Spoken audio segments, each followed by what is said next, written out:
জামাত ইসলামীকে কিভাবে ক্ষমতায় আসা ঠেকিয়ে দেওয়া হয়েছে, নেপথ্যে কারা, সব ঘটনা স্পষ্ট হয়ে যাচ্ছে, জাতির সামনে এখন ফাঁস হচ্ছে।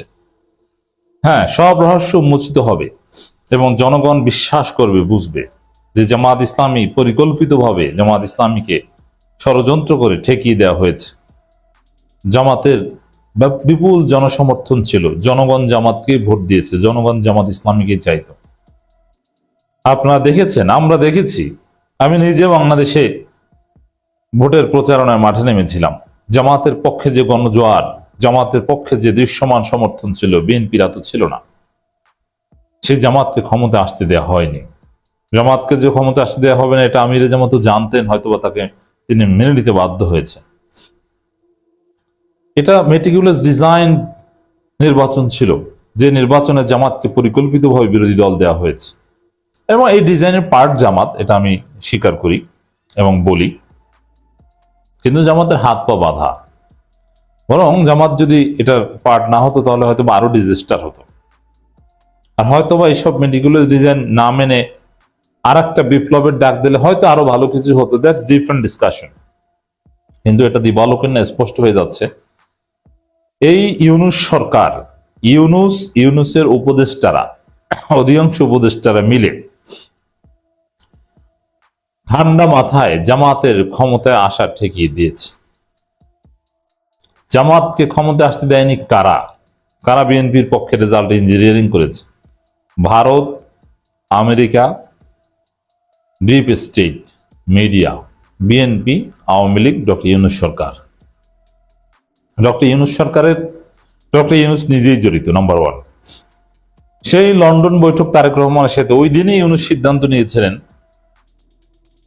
যে তারেক রহমানকে ক্ষমতা এনে দিবেন। এটা হচ্ছে অরিজিনাল কথা। তো দর্শক, 2008 সালে যেরকম ভয়াবহ ইলেকশন ইঞ্জিনিয়ারিং হয়েছিল, ওইরকম মেটিকুলাস ডিজাইন ইলেকশন ইঞ্জিনিয়ারিং এর মাধ্যমে জামাতকে ক্ষমতায় আসতে দেওয়া হয়নি। জনগণ বিশ্বাস করতে শুরু করেছে। জামাত পেয়েছিল 168 আসন, তাদেরকে দেওয়া হয়েছে শুধু 68 আসন। এটা অনেকের পারসেপশন, আমি বলছি না যে ইটস ট্রু বা এটা প্রমাণ করা যাবে, কিন্তু মানুষ বিশ্বাস করা শুরু করেছে এবং জামাতকে ষড়যন্ত্র করে হারিয়ে দেওয়া হয়েছে। সেই বিশ্বাসের সপক্ষে এরকম একের পর এক প্রমাণ আসছে, সামনে আরো আসবে। বিএনপিকে ক্ষমতা এনে দেওয়ার সিদ্ধান্ত নিয়েছে ইউনূস।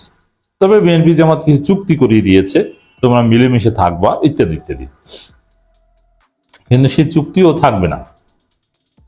ইউনূস ওই দিনে ঠিক করেছিলেন। তারপরে দেশের ভিতরে আসিফ নজরুল থেকে শুরু করে অন্যান্য উপদেষ্টারা নানান ভাবে, এমনকি জামাত কিন্তু হুমকিও দিয়েছিল যে 5 জন উপদেষ্টা জামাতের বিরুদ্ধে কাজ করছে।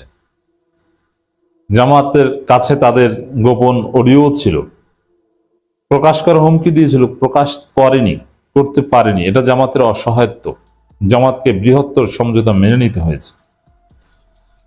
5 জন উপদেষ্টা জামাতের বিরুদ্ধে সিরিয়াসলি কাজ করেছে, যার প্রমাণ আমরা একে একে পাচ্ছি। 1 নম্বর প্রমাণ, ডক্টর খলিলুর রহমান ছিল গুপ্ত বিএনপির দালাল এবং যুক্তরাষ্ট্র ভারতের মেকানিজমের মূল হোতা এবং ইউনূসের মূল প্রতিনিধি।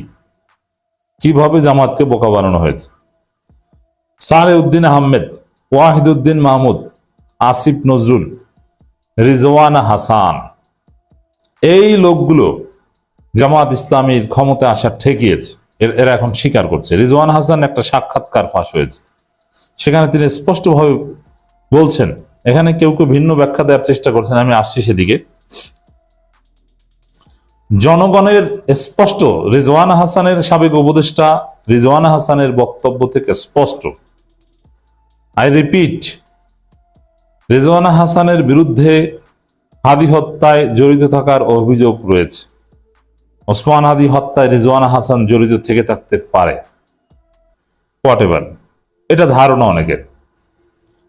এই রিজওয়ানা হাসানরা জনগণের রায়কে উপেক্ষা করে জামাতকে ক্ষমতায় আসতে দেয়নি, বিএনপি ক্ষমতায় এনেছে। এর মানে দেখেন, রিজওয়ানা হাসান এটা গোপন রাখতে চেয়েছেন। আমি শুধু তার শর্টকাট বক্তব্য বা কাটিং বক্তব্য আমি শুনিনি, তার ফুল বক্তব্য আমি শুনেছি। আমরা যারা বিশ্লেষণ করি, আমরা সংক্ষিপ্ত বক্তব্য শুনে বিশ্লেষণ করি না। যেমন আপনারা শুনেছেন রেজওয়ানা হাসানের কয়েক সেকেন্ডের বক্তব্য, ওইটা ভাইরাল হয়েছে, কিন্তু আমি শুনেছি পুরো সাক্ষাৎকার। পুরো সাক্ষাৎকারে তিনি মূলত এই যে যারা মাজারে হামলা করেছে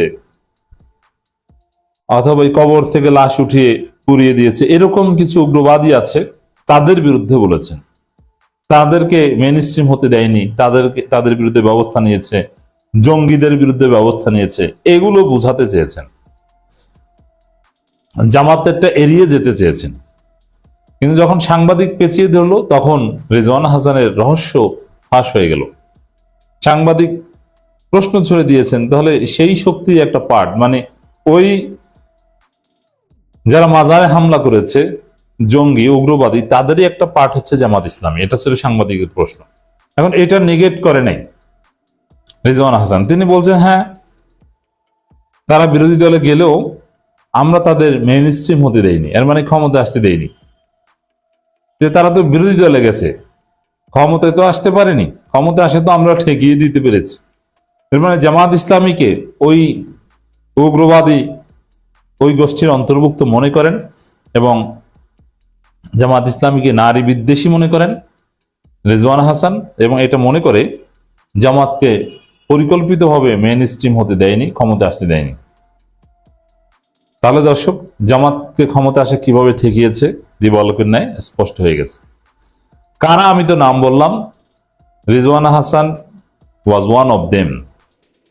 তবে আসিফ নজরুল, এই ডক্টর খলিলুর রহমান যে ছিল এটা তো বোঝাই যায়, নইলে একদম কিভাবে নাটকীয় ভাবে এখানে আপনারা দেখছেন যে সরকারের মন্ত্রী হয়েছে। এবং আরো যাদের নাম বললাম এরা সবাই পোস্ট পজিশন পাবে যাদের বয়স আছে। এবং আসিফ নজরুলকে অদূর ভবিষ্যতে ঢাকা বিশ্ববিদ্যালয়ে ভিসি বানালেও আমি অবাক হব না, বানালেও বানাতে পারে। খলিলকে যেহেতু পররাষ্ট্রমন্ত্রী বানিয়েছে আর বিএনপিকে আরো যারা সার্ভিস দিয়েছে তারাও পাবেন, জাস্ট ওয়েট অ্যান্ড সি।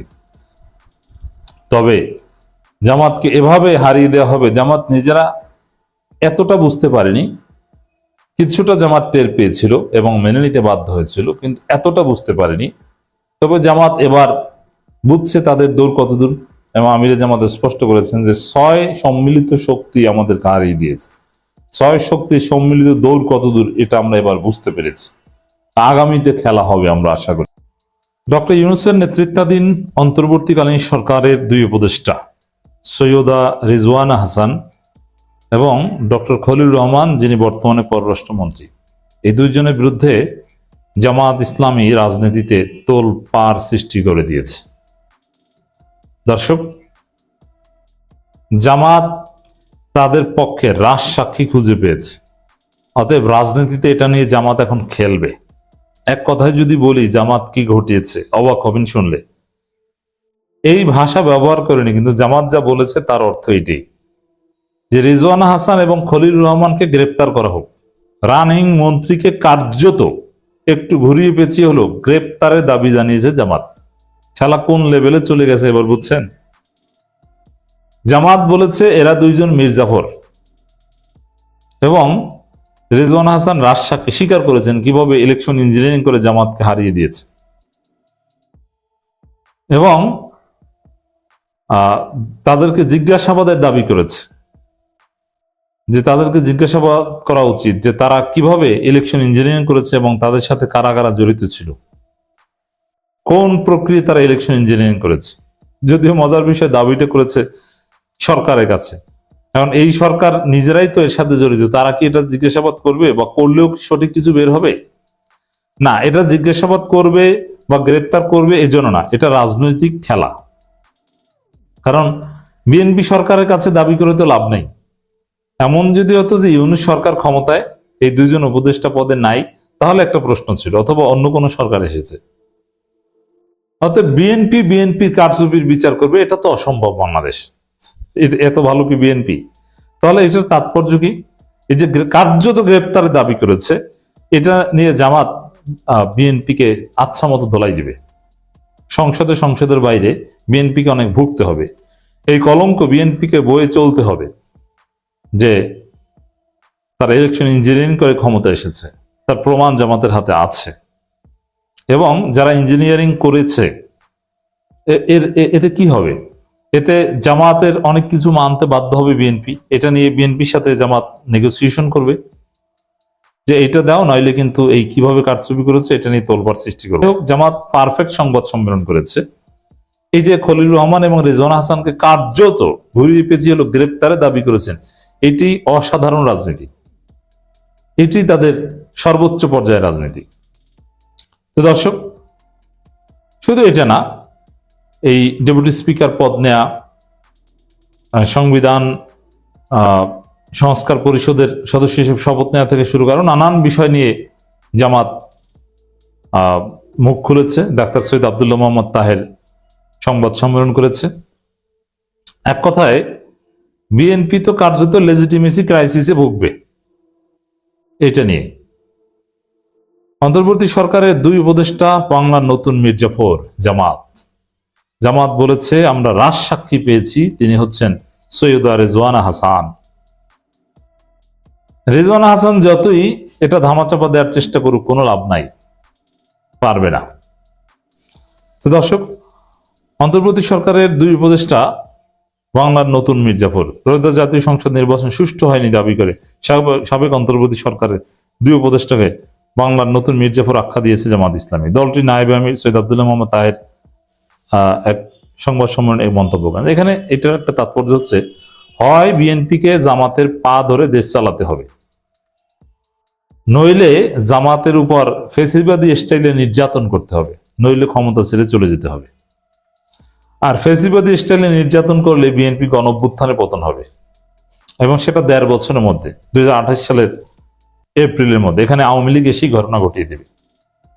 অতএব জামাত এই বিষয়টা সামনে এনে বিএনপিকে কঠিন চাপে রাখলো। এখন কারচুপি হয়েছে, ইলেকশন ইঞ্জিনিয়ারিং, এর ফলে তো আর ফলাফল পরিবর্তন হবে না, অথবা এর ফলে তো আর বিএনপি সরকার চলে যাবে না বা নতুন কোন ইলেকশন হবে না, কিন্তু বিএনপি চাপে পড়বে, বিএনপি লেজিটিমেসি ক্রাইসিসে পড়বে, এবং এটা চাইলে জামাত এটার মাধ্যমে বিএনপি কঠিন বেকায়দায় ফেলতে পারবে। অতএব আবারও বলছি যে জামাতের পা ধরে দেশ চালানো ছাড়া বিএনপির সামনে কোনো উপায় নাই, বিএনপি ধরা খাবে। জামাতের নায়েবে আমির বলেন, 53টি আসনে ভোট গ্রহণ নিয়ে অভিযোগ আছে জামাতের। সাবেক উপদেষ্টা সৈয়দা রেজওয়ানার বক্তব্যের মাধ্যমে বিগত সরকারের ইলেকশন ইঞ্জিনিয়ারিং এর প্রমাণ পাওয়া গেছে। এখানে ডক্টর খলিলুর রহমানকে সরিয়ে দেওয়ার দাবি করেছে জামাত। তাহলে বিএনপি কতটা বেকায়দায় পড়েছে। আর এগুলো কি একদম স্পষ্ট, চোখের সামনে ভিভিড, সহজে ইন্টেলিজিবল প্রমাণ। একজন শিশুও বুঝতে পারে যে এখানে কিভাবে কারচুপির মাধ্যমে বিএনপি ক্ষমতা এসেছে। বাস্তবে একদম ফেয়ার ইলেকশন হলেও হয়তো বিএনপি ক্ষমতায় আসতো, কারণ আওয়ামী লীগের ভোটটা বিএনপি ম্যানেজ করে নিতে পেরেছে, কারচুপি করা লাগতো না। আমি বলছি না যে একদম ফেয়ার ইলেকশন হলে জামাতই ক্ষমতায় চলে আসতো, না, কারণ জামাত আওয়ামী লীগের ভোট ক্যাশ করতে ব্যর্থ হয়েছে। ওভারঅল জামাতের ভোট বিএনপির চাইতে বেশি ছিল, আর আওয়ামী লীগের ভোট জামাত নিতে পারবে, এটা ইট ওয়াজ ভেরি টাফ। তো এই জন্য আমি ধরে নিলাম যে বিএনপি ক্ষমতায় আসতো। কিন্তু বিএনপি পথিমধ্যে আকামটা করতে যে পুরো ক্ষমতাকেই প্রশ্নবিদ্ধ করেছে। জামাত চাইলে আওয়ামী লীগকে সাথে নিয়ে এই নির্বাচনকে প্রশ্নবিদ্ধ করে বিএনপিকে জয় বাংলা করে দিতে পারবে। এতটা বেকায়দায়, এতটা কঠিন পরিস্থিতিতে বিএনপি আছে। শপথ লঙ্ঘন করেছে, কারণ অন্তর্বর্তীকালীন সরকারের উপদেষ্টা হিসেবে তাকে নিরপেক্ষ থাকতে হবে, আর সে সাথে সাথে এসেছে বিএনপি সরকারে। এটা যদি জামাতের ক্ষেত্রে ঘটতো, এতক্ষণে জামাতের ক্ষমতা থাকতো না। জামাত যদি অন্তর্বর্তী সরকারকে ক্ষমতা এসে উপদেষ্টা মন্ত্রী বানাতো, জামাতের ক্ষমতাই থাকতো না। অথচ বিএনপির বিরুদ্ধে কেউ কিছু বলছে না। তা আশা করি বিএনপিকে এর মাসুল গুনতে হবে।